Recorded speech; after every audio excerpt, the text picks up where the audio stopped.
双击加关注，每天学电路。大家好，这里是每日灯课堂。在开关电源电路当中，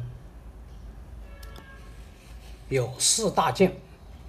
第1大件就是桥色整流堆，第2大件就是开关摸丝管，第3大件就是开关变压器，第4大件就是结层电路。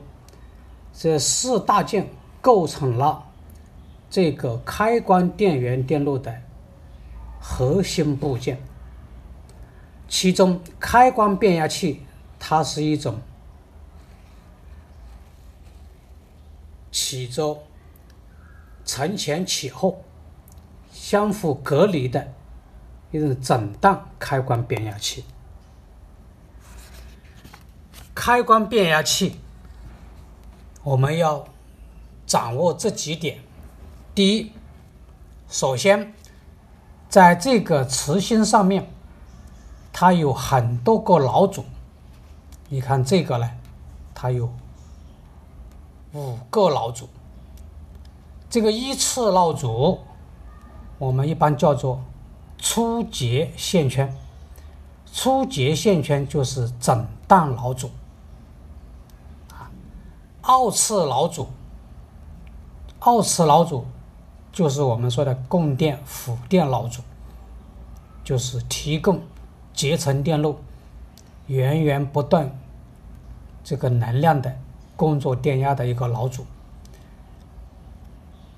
我们再看右边二次老组1，这个老组实际上就是次节老组这个也是次节老组，这个也是次节老组。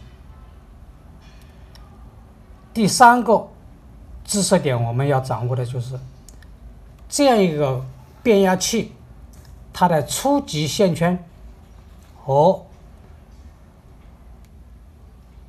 另外的这几个次节老组是相互独立的，就相互隔离中间是没有任何电路连接的，所以我们把它叫做隔离变压器。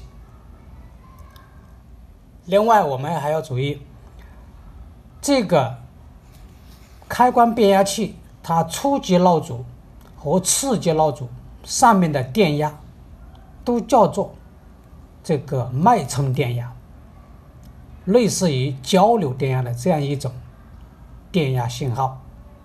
所以我们在测试的时候，我们要用交流电压档去测试。再一个我们要注意的就是初次级是相互隔离、相互独立，它们所产生的这个频率是相当高的一般都有30千赫兹以上，所以我们也叫做高频脉冲开关变压器。这个概念就是这样子，这样的要理解好，更多的电子知识请点击下方小黄车，更多的视频精彩。我们下期再见。